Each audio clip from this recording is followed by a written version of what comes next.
Hello and welcome to the full length build on YouTube. We are here. The XR is still finished, happily, and this is going to be pretty much a full run through of everything that got done to this bike.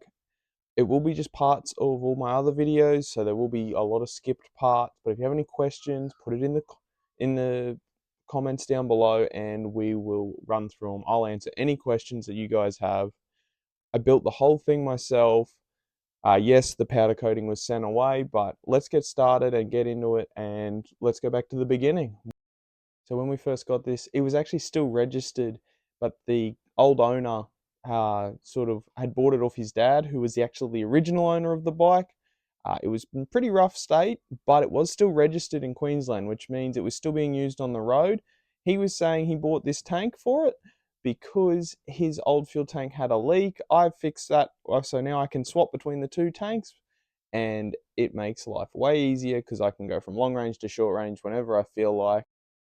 Two things to note now, seeing that we're partway through the video, is when I got this thing, the wire harness had a lot of the plugs were not factory anymore. They'd all been swapped over for an aftermarket style, and all the wiring had pretty much changed with add-ins and repairs. So in the end, I actually had to buy a full genuine second-hand harness from a wrecker, and keep going with that. That was a big mess. That took a lot of days of working it out. Luckily, I had a wiring harness diagram so I could work it all out. I've still got some electrical gremlins, but I think it's due to the fact that I don't have a high output stator in it. It's quite a low output, so I don't actually get high beam properly on the LED headlight, but we will fix that on in future. Now, I don't know if you can see, but right here, this was all rotted out, rust all the way up through this frame. We had to get it all cut out and all replaced, welded back in with new stronger. It's all strong now, it's all fully done before it went to powder coating and fully sandblasted. Everything looks great. But yeah, it really was weak point through here, and it was also a little twisted in the frame, but we fixed that and it's all sorted, and now it's looking real good. All right, voiceover time. And we've got the bike starting to strip it down. We did a lot of sandblasting. We started off with soda blasting because I thought the softer option would be better, but we ended up going to full sandblasting as it wasn't doing the damage. We were using quite fine sand. It didn't do the damage that we were worried about, so we went with it because they're more aggressive, took the pain easier, and we just started getting really into pulling down all the components. As you can see, the carb fully rebuilt. It got it soda blasted, then I got it ultrasonic clean before we put it back together. I ended up forgetting a part, but we put it back in. The bike then ran, which was nice. And then obviously the motor outer cases were pulled apart, sent away, and powder coated. We pulled the head off. We added new valve stem seals. We lapped the valve seats just to get that seal again, just to make sure everything was happy, and then fully adjusted all the valves to the right spec. Then putting it all back together and then wrapping it up and sending the cases away. As you can see now, the frame's stripped. We're getting rid of it. It's getting sent away. Sandblasted, powder coated. Same as the shock, pulled apart. Everything, anything and everything that was pulled apart was getting cleaned and put back together. The wheels with the rim outers being the cracks that they had in them, cutting the spokes because they just wouldn't let go, so the hubs could be done. Same as the frame, having to weld up all those parts. We got the rear brake switch mount, side stand mount, all that where it rotted out had to be redone, and that little tag on the front to actually hold the oil cooler in place. That's all the parts going away to the powder coater. And then we are rebuilding the linkages, which was quite an easy job when you've got all the right tools. Now, some of the challenges we had with this bike was obviously finding genuine parts. As I work, luckily, near a Honda dealer, I was able to get most parts. And if they couldn't get the parts, they'd give me the list of everyone in Australia that may have had the part, and I was able to email through. Yes, there was a lot of parts that I actually could not end up getting, but I was able to either find them online around the world or work it out myself and just renew the part that I got. A lot of the time it was just renewing the part. I wanted to shine a new one. I didn't want to use the second hand one. And if I had to, I've cleaned it up and either painted it or reused it. And the other one's stickers. There's only one company that I could find in Australia that made stickers for the XR400, and that was SKDA. So thank you to them. And I do apologize to the manager there. I gave him a lot of grief because I wasn't getting a lot of the stickers weren't perfect, or they didn't line up and they didn't match Australian designs.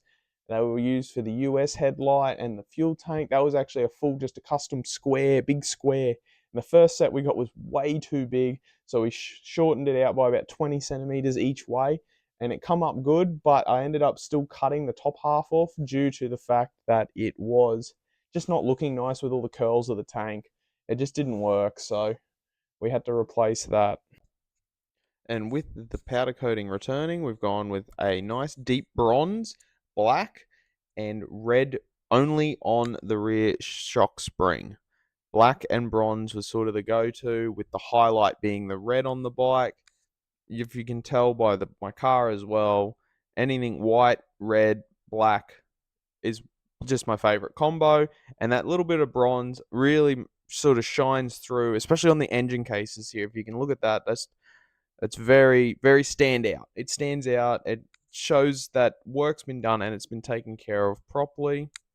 Now with the fork fully rebuilt, new springs to suit my weight. It's not heavy, but it's a little heavier.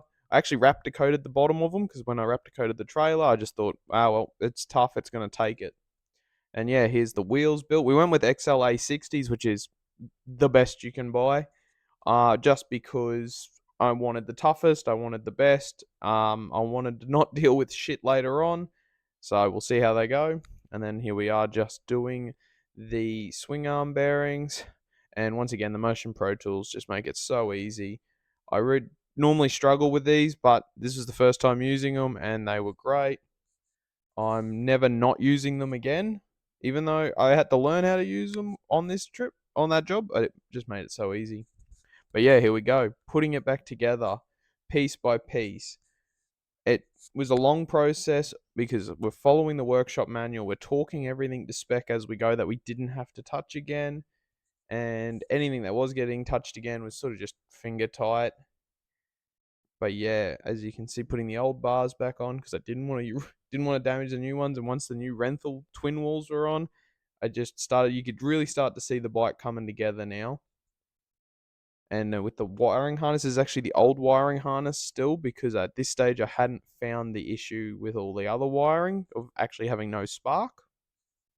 And here we are rebuilding the rear master cylinder. I think this is the second one I purchased, as the first one was for a CR, the one that was on the bike, and it was actually too long and I couldn't get the pedal to work properly or in the position I wanted it. So this, having to buy an XR1 and getting it all together properly made life easy again, because I could just, everything was just as it was, back to factory standard, and it was a much happier process. That's why I always suggest using the standard parts for your bike. I'd never go away from it unless it is an aftermarket upgrade. Here I am cheating a little bit, using a massage gun to pump the front brakes. That one actually found out to be leaking, so I had to purchase an aftermarket front master cylinder, as I couldn't find a standard one in stock and or at the wreckers. And it's just doing the chain for the chain and sprockets. I did cut it short, but I do cut the chain and make it all nice. And finally, starting to put the stickers on from SKDA. They look great. It's a lot of work, and the seat cover as well. That one wasn't too bad, but the rest of it, the stickers come up great, and you're going to see the rest. But yeah, here she is. Once again, I just want to thank everyone and every company who I was able to purchase parts from, and they still make things for this bike. I think this bike's a weapon. I love it. I've still not been able to take it for a full ride yet. I've done around the block, but I need to get down the farm, give it a real ride, and see how it goes. I'll try and get as much footage as I can. I don't actually own a GoPro, so I won't be able to get full onboard riding footage, but I can do drive-bys and stuff like that. But yeah, hopefully someone maybe can steer me towards some nice upgrades. I'd love a full exhaust system for this thing, aftermarket. No one sells them new anymore except one or two companies, but I've seen their prices and I can't afford that. and a Mikuni pumper carb for it. So apparently that just smooths out all the little carb issues that these have, and I would be a much happier man with an easier starting, easier running bike. I've got it tuned in on the carb as closely as I can. I worked hard to get that right. At least a week of tuning after work. But yeah, I just want to enjoy it now. And if you see it up for sale, then I've been told that I spent too much. Oh yes, last thing. So with the cost of the bike and all repairs, we're looking at about $9,200 for the whole thing, which, yes, it is on the more expensive point, hence why I don't have money for anything else. But, I mean, when you pay $1,200 for an XR400 in a running state, I couldn't say no. And well, yeah, I hope you guys enjoyed the video. Give us a like, a follow, whatever you guys need to do. Comment any questions. I know there's people out there with burning questions. I'm happy to answer. I'd love to restore more bikes. I really would. I'm keen to do more, but obviously it might be a while away due to financial restrictions. But yeah, everyone have a good day, and I'll see you next time.